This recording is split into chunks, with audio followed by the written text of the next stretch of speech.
Rudi, selepas whistle dimulakan, pastinya sesuatu yang berlainan bakal terjadi.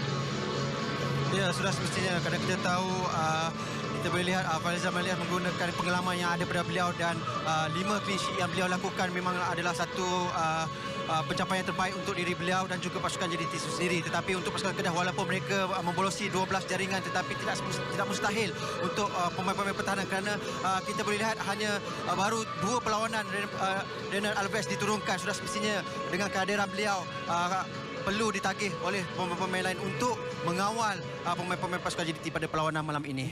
Dalam aksi Liga ketika ini, Cece Kipre sebentar tadi jaring antara penjaring terbanyak untuk Kedah dengan 4 gol. Jadi ini dah pengendali Kedah Aidil Sarin Sahak.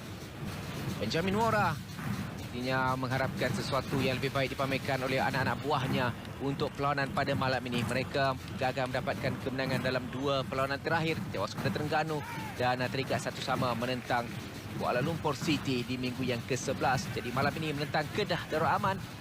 Harapkan 3 mata penuh cuba dibawa balik ke Johor untuk aksi di minggu yang ke-12 ini.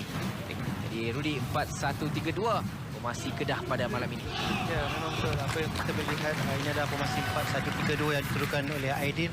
Ada pertukaran yang dilakukan oleh Aidil dan perkara yang positifnya kita boleh lihat bagaimana Baru Bakhtiar diletakkan di sebelah kanan, dan untuk ini adalah untuk kesebelasan pasukan JDT. Kerana kita boleh lihat Benjamin Mora menggunakan formasi 4-1-4-1 dan kemasukan Safawi Rashid. Sudah semestinya kita tahu pemain ini punya pengalaman yang boleh mengucapkan pertahanan pasukan Kedah pada perlawanan malam ini. Dan pun dimulakan aksi separuh masa yang pertama. Perlawanan Liga Super minggu ke-12 di antara kerana penjuru pertama berjaya di perlawanan ketiga. Cuba dilakukan peluang untuk Velasquez dalam kawasan penalti Kedah. 2 pemain cuba mengasah Velasquez. Yang dibantu oleh Afif Fazal untuk melakukan tolakan untuk Najib Isham, meninggalkan untuk Mauricio. Namun Amirul Hisham berjaya untuk mengekang asakan itu.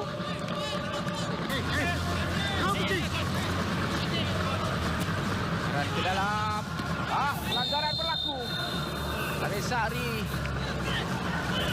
Kami sedikit kecederaan apabila antara dengan Safawi Rashid. Bahkan untuk Kipre, peluang untuk Kedah. Namun Farizal berjaya untuk mengeluarkan bola dari bukan bahaya. Lagi dalam kawalan pemain Kedah, Baru Bakhtiar melakukan antaran mencari Cece Kipre. Yang menjadi sekat di situ oleh pertahanan JDT. Peluang untuk JDT ketika ini Safawi Rashid. Namun menjadi halang oleh Syahris Sari. Dari sini kita lihat satu antara yang begitu baik dilakukan oleh Nasir Issa sebentar tadi. Larian yang begitu baik dilakukan oleh Safawi, tetapi sayangnya first touch yang beliau lakukan tidaklah begitu baik untuk melakukan second touch ataupun cuba melepasi berikan sepakan percuma kepada pasukan Kedah. Kepa Syarban tidak offside ketika ini. Peluang sekali lagi untuk Kepa Syarban. Namun berjaya dikeluarkan oleh Bet Davis. Kali lagi Kepa Syarban menggunakan kepantasannya untuk mengatasi pertahanan JDT ketika ini. Dari sini kita lihat satu larian begitu baik dilakukan oleh Kepa. Tadi beliau sudah pun melihat di mana kedudukan Kipre, tetapi sayangnya Mr. Davis berjaya memintas bola itu tadi. Rabian Cahaya sepakan penjurunya rendah. Ini JDT mengasak.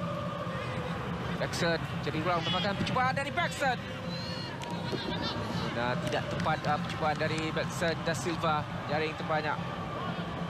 Jadi kita lihat bagaimana percubaan yang dilakukan oleh Paxson. Tiada pemain yang cuba untuk mendapati beliau, tetapi sayangnya hambatan yang dilakukan oleh Paxson. Dari Renan Alves menjadi tampan oleh Kobin Ong. Balik Gonzalo Cabrera. Nacho Isa. Dan pendek kepada Leandro Velasquez. Safawi dia dijatuhkan dan sepakan percuma untuk JDT. Ini sudut yang cukup digemari oleh Safawi Rashid. Dari sini kita lihat bagaimana tercahan yang keras dilakukan oleh Arif Farhan ke atas Safawi sebentar tadi. Dan saya rasa pengadil memberikan satu keputusan yang tepat untuk membolehkan JDT mendapatkan sepakan percuma. Dan ini adalah sepakan percuma yang begitu berbahaya untuk pasukan Kedah, kerana kita tahu Safawi Rashid mempunyai kepakaran untuk melakukan jaringan menerusi bola mati. Dekat Safawi ataupun Bekson. Banyak dari Safawi rendah. Berjaya diselamatkan oleh Charles Sari. Dan tempat pertama yang berjaya dilakukan oleh JDT. Lepas lagi gerakan dari pemain Kedah tidak menjadi. Bekson ketika ini. Tolakan untuk Safawi. Masih dalam kedudukan onside. 1-2 bersama dengan Bekson. Matthew Davis sudah memulakan larian. Bekson kali ini memilih untuk melakukan cubaan dari luar kawasan penalti. Sedikit tinggi melewati palang gol. Ya, di sini kita lihat bagaimana percubaan yang dilakukan oleh Bekson tadi. Tiada pemain pasukan Kedah memberikan tekanan kepada beliau. Tetapi mungkin dengan jarak yang 25 meter, saya rasa Syahril pun memiliki dalam keadaan bersedia untuk melakukan tangkapan dan juga tepisan ketika Bekson. Beri ruang untuk melakukan tolakan. Leandro balik kepada Bekson. Kita lihat bagaimana kompaknya pemain-pemain Kedah bertahan ketika ini. Lalu Cabrera jadi ruang untuk Bekson dan Silva dalam kawasan penalti. Masih lagi Bekson. Namun tidak berjaya untuk melepasi Renan Alves. Ada Fawi untuk Leandro. Bekson sudah mengorak langkah untuk melakukan larian. Bekson ketika ini berhadapan dengan Renan Alves. Masih lagi Bekson. Namun sepakannya saya diselamatkan oleh Syahrir Syahri. Yang beliau lakukan tadi tidak banyak space ataupun ruang yang membolehkan beliau cuba untuk melihat di manakah kedudukan meletakkan bola itu tadi. Peluang untuk Kedah ketika ini. Caca Kipre terus melakukan hantaran. Dadaan dilakukan. Zona muncul dadaan dari Kobin Ong berjaya diselamatkan. Berjaya lepas Bekson. Sedikit kuat sebenarnya dalam untuk Kedah. Calvin untuk Arif. Balik kepada Bekson. Cari ruang percubaan dari Bekson. Sekali lagi tersasar di sebelah kanan gawang gol Kedah.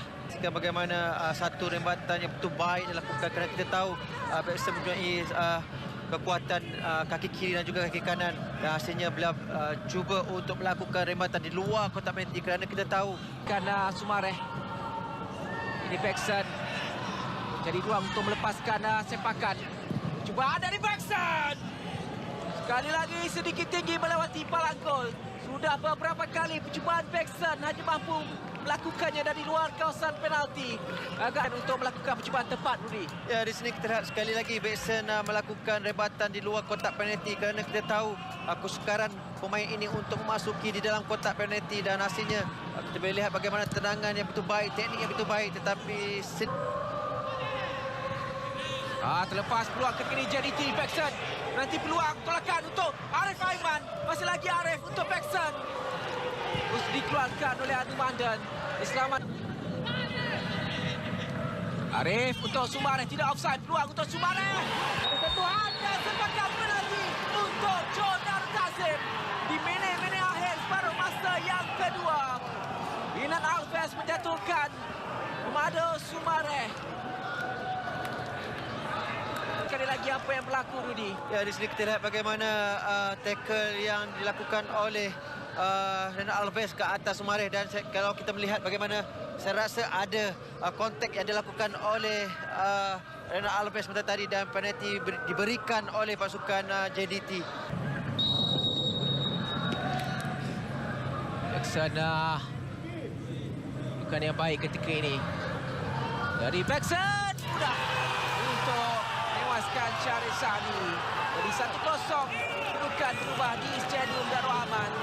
Bekson dan Silva berjaya untuk menyempurnakan sepakan penalti. Kita lihat Syahril menuju ke sudut ke arah yang berbeza.